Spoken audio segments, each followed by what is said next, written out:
ஹரே கிருஷ்ணா பக்தர்களே, பகவத் தரிசனத்திலிருந்து ஒரு கட்டுரை. மண்ணை உண்ட மாய கண்ணனின் கோகுலம். வழங்கியவர் ஜீவன கௌர ஹரிதாஸ் பிரபு அவர்கள். கிருஷ்ணரும் பலராமரும் ஓடி விளையாடி அன்னை யசோதைக்கும் இதர மூத்த கோபியர்களுக்கும் சொல்லவியலா மகிழ்ச்சியை கொடுத்த ஊர் கோகுலம்.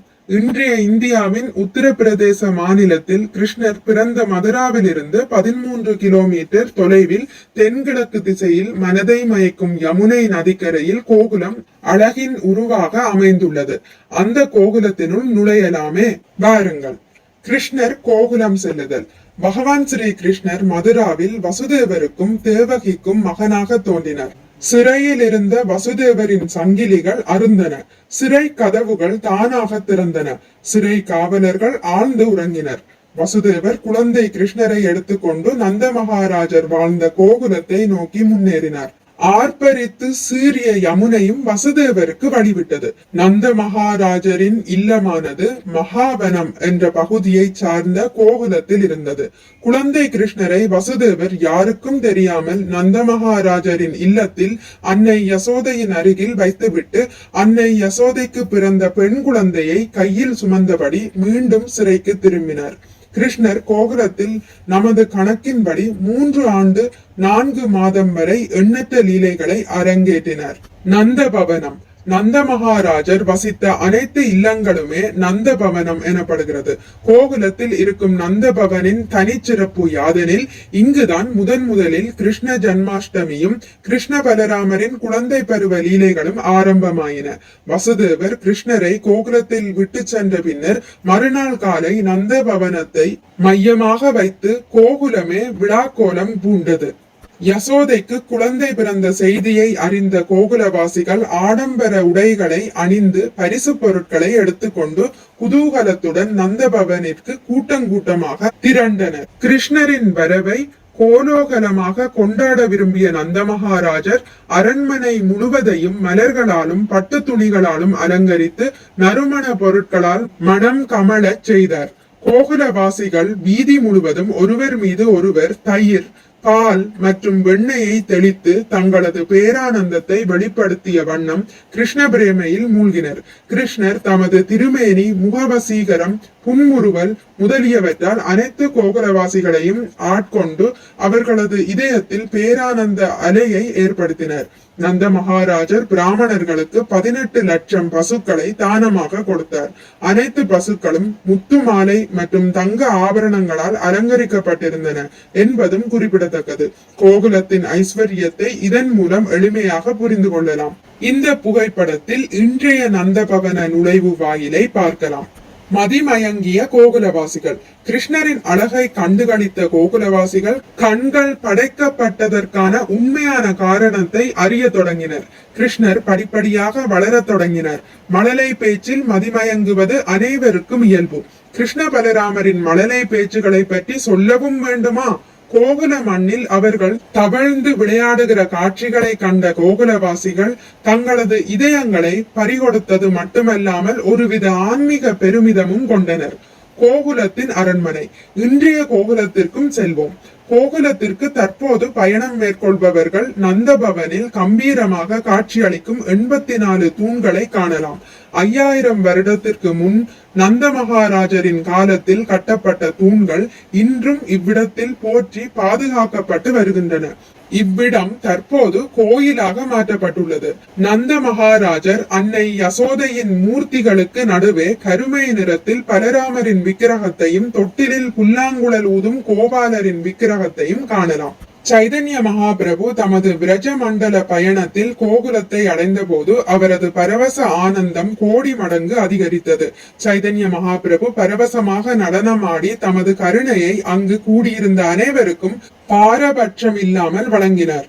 அவர்கள் கிருஷ்ணரின் இருப்பை சைதன்ய மகாபிரபுவின் மூலம் உணரத் தொடங்கினர். நந்த பவனிற்கு வெகு அருகில் நந்த மகாராஜரின் கோசாலை அமைந்துள்ளது. இந்த கோசாலைக்கு சற்று தூரத்தில் சப்த சமுத்திர கிணறும் உள்ளது. இந்த கிணற்றில் பிரபஞ்சத்தில் காணப்படும் 7 சமுத்திரங்களின் நீரும் உள்ளடங்கி காணப்படுகிறது. வைசிய மன்னரான நந்த மகாராஜர் பாரம்பரிய வழக்கமாக இந்த கிணற்றில் தினந்தோறும் நீராடுவார். வைசிய தொழிலில் தெரியாமல் செய்யும் பாவ விளைவுகளிலிருந்து விடுதலை பெற இக்கிணற்று நீர் உதவுகிறது என்பது ஐதீகம்.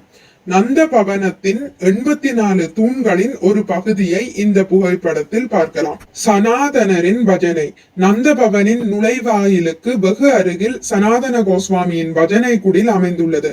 சனாதன கோஸ்வாமி ஒரு நாள் யமுனை நதிக்கரையில் அழகான சிறுவன் ஒருவன் விளையாடி கொண்டிருந்ததை பார்த்து உடனடியாக மதிமயங்கினார்.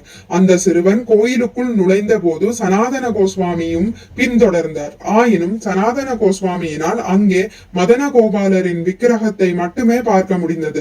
விளையாட வந்த சிறுவன் கிருஷ்ணரே என உணர்ந்த சனாதன கோஸ்வாமி கோயிலின் அருகே ஒரு பஜனை கூடத்தை நிறுவினார். அவ்விடத்தின் கீழ்ப்பகுதியில் தற்போது 20 அடி ஆழத்தில் பாதாள தேவியின் ஆலயமும் அமைந்துள்ளது. அசுரபதம் நிகழ்ந்த இடங்கள். கிருஷ்ணர் தோன்றிய சில தினங்களில் கம்சனின் ஆணையை ஏற்று பகாசுரனின் சகோதரியான பூதனை கிருஷ்ணரை கொல்வதற்காக தனது மார்பில் விஷத்தை தடவிக்கொண்டு கோகுலத்திற்கு வந்தாள். கிருஷ்ணர் பூதனையின் மடியில் பாலை அருந்திய போது அவளது உயிரையும் சேர்த்து குடித்தார். கிருஷ்ணர் கைக்குழந்தையாக இருந்தாலும் கோகுலவாசிகளுக்கு தம்மால் அசுரர்களிடமிருந்து பாதுகாப்பை தர முடியும் என்னும் நம்பிக்கையை உலக மக்களுக்கு வெளிப்படுத்துகிறார். பூதனை வதம் செய்யப்பட்ட இடம் நந்த மகாராஜரின் இல்லத்திற்கு வெகு அருகில் இருப்பதை இன்றும் காணலாம். மற்றொரு முறை அன்னை யசோதை கிருஷ்ணரை தொட்டிலில் கிடத்திய போது அவர் சகடாசுரனை வதம் செய்தார். இவ்விடத்தையும் கோகுலத்தில் காணலாம். பொதுவாக குழந்தையை மேலே தூக்கி போட்டு பிடித்து விளையாடுவது வழக்கம். அன்னை யசோதையினால் தம்மை குறிப்பிட்ட தூரத்திற்கு போல் தூக்கி போட முடியாது என உணர்ந்த கிருஷ்ணர் தமது அந்த விருப்பத்தை திருநாவிருதன் என்ற அசுரனின் மூலமாக நிறைவேற்றி கொண்டார். திருநாவிருதன் கோகுலத்திற்கு வந்தபோது யசோதையின் கையில் இருந்த கிருஷ்ணர் தமது உடல் எடையை அதிகரித்தார். யசோதை வேறு வழியில்லாமல் கிருஷ்ணரை தரையில் இறக்கினார்.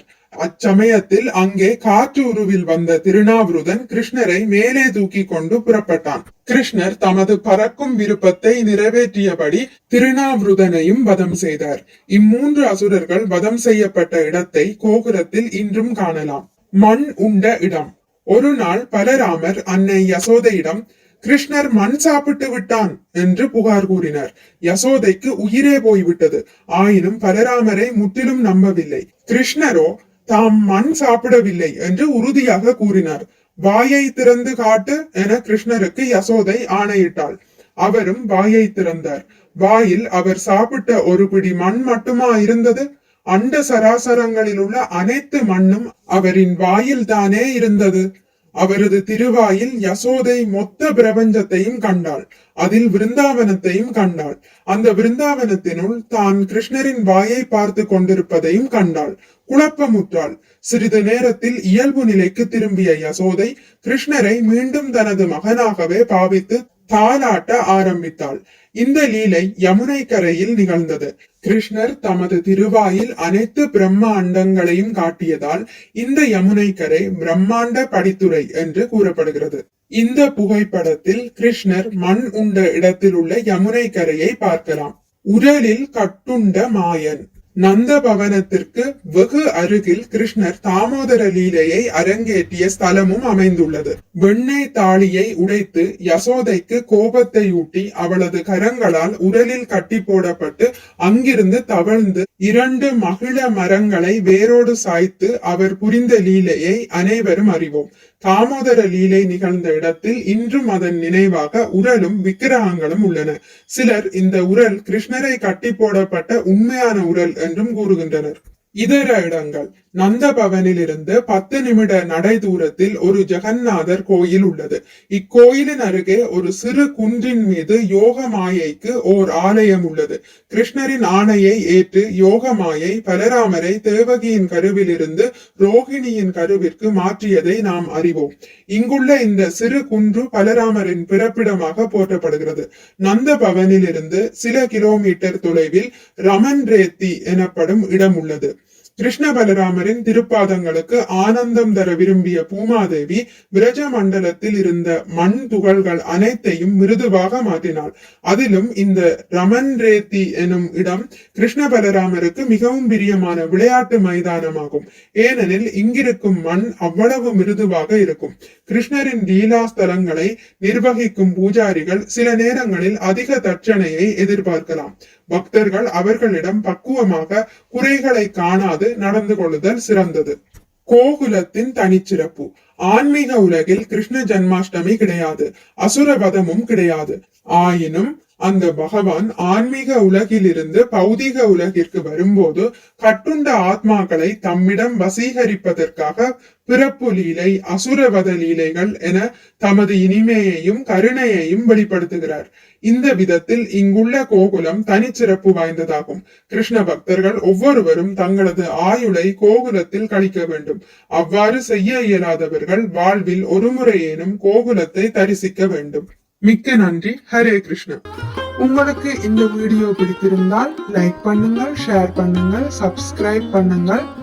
நோட்டிபிகேஷன் பெல்லை அழுத்துவதன் மூலம் அடுத்த பதிவுகள் உங்களை வந்தடையும். பகவான் ஸ்ரீ கிருஷ்ணரை பற்றி கேட்டு மகிழ்வோம். ஹரே கிருஷ்ணா.